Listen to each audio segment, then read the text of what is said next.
Bonjour à tous et bienvenue dans notre podcast Français Facile. Je suis Marc. Et moi, c'est Anne. Salut! Aujourd'hui, on se demande comment vraiment apprendre le français sans s'ennuyer? Exactement.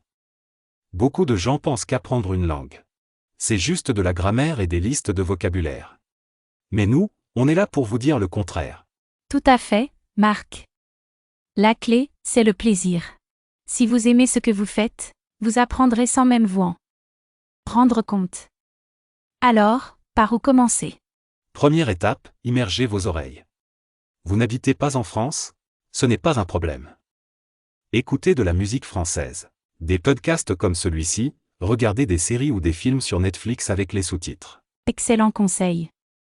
Même si vous ne comprenez pas tout au début, votre cerveau s'habitue au son, à l'intonation. C'est magique. Et ensuite, trouvez votre pourquoi. Pourquoi voulez-vous apprendre le français?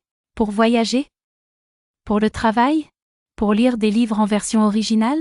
Ce « pourquoi » sera votre moteur les jours où vous n'aurez pas envie d'étudier. Maintenant, passons à une méthode concrète, les petites habitudes. Oui.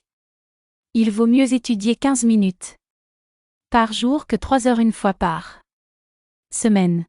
Le secret, c'est la régularité. Utilisez une application pendant votre pause café. Lisez une actualité sur un site français. Notez 3 nouveaux mots dans un carnet. Et surtout, ne craignez pas de faire des erreurs. C'est en faisant des erreurs qu'on apprend. Trouvez un partenaire de langue, même en ligne.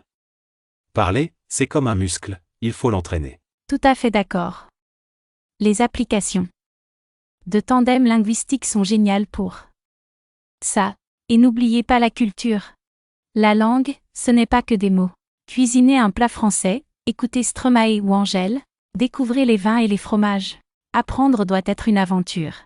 Pour résumer, immersion quotidienne. Petit peu chaque jour, trouvez votre motivation, et parlez sans peur. Et souvenez-vous, chaque mot que vous apprenez vous rapproche un peu plus de votre objectif. C'est un voyage magnifique. Merci à tous de nous avoir écoutés. N'hésitez pas à nous dire dans les commentaires quelles sont vos astuces pour apprendre le français. À très bientôt pour un nouvel épisode. Bon courage à tous. Au revoir.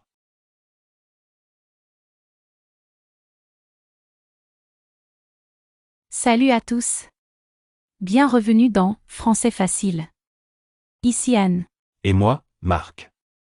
Bonjour. La dernière fois, on a parlé des méthodes pour apprendre avec plaisir. Aujourd'hui, on aborde un sujet qui stresse beaucoup d'entre vous, la peur de parler. Ah, c'est vrai.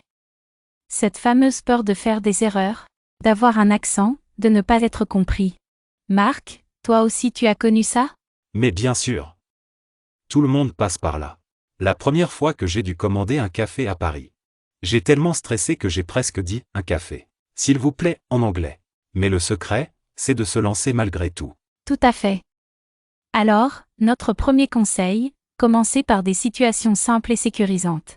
Parlez-vous à vous-même devant le miroir. Décrivez ce que vous faites, je prépare mon petit déjeuner. C'est un excellent entraînement sans aucun jugement. Excellente idée. Ensuite, trouvez un partenaire bienveillant. Un ami qui apprend aussi, ou un tuteur sur une application d'échange linguistique. Expliquez-lui que vous débutez et que vous avez besoin de pratiquer sans être corrigé à chaque phrase. Oui, le but est de développer la fluidité. Avant la perfection. On comprendra très bien si vous dites « hier ». Je allais cinéma, même si ce n'est pas parfait. L'important, c'est le message. Troisième astuce, préparez des kits de survie. Apprenez par cœur quelques phrases toutes faites pour vous dépanner. Un peu plus lentement, s'il vous plaît.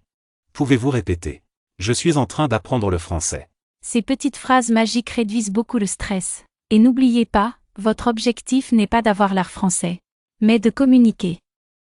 Votre accent fait partie de votre identité, et les Français l'apprécient généralement. Dernier point, et pas des moindres, célébrez vos progrès. Même les plus petits. La première fois où un Français vous a compris sans vous faire répéter. C'est une victoire. Notez-la dans un journal. Cela vous motivera pour la suite. Voilà. En résumé, parlez seul, trouvez un partenaire gentil. Préparez des phrases de secours. Soyez fiers de votre accent et fêtez chaque petite réussite. La confiance, ça se construit pas à pas. Alors, on ose? Oui, on ose. Merci pour votre écoute. Racontez-nous dans les commentaires votre première victoire en français. À très bientôt. Bon courage. Au revoir. Au revoir.